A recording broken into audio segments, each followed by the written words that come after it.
అస్సలాము అలైకుం వరహమతుల్లాహి వబరకాతుహు. ఒక అవిశ్వాసి ప్రాణం తీసినప్పుడు ఆకాశం నుండి నల్లని ముఖములు గల దైవదూతలు దిగి వస్తారు.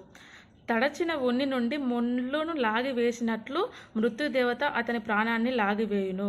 ఆ తర్వాత దైవదూతలు ఆ యొక్క ఆత్మను తీసుకొని ఆకాశం దగ్గరికి వెళ్ళును.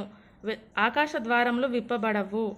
ఎందుకంటే సూది బెజ్జంలో ఒంటె ప్రవేశించినంత వరకు ఒక అవిశ్వాసి స్వర్గంలో ప్రవేశించడు. ఆ తర్వాత అతని యొక్క చెడ్డ కర్మపత్రములు సిజ్జీన్లో వేయబడును.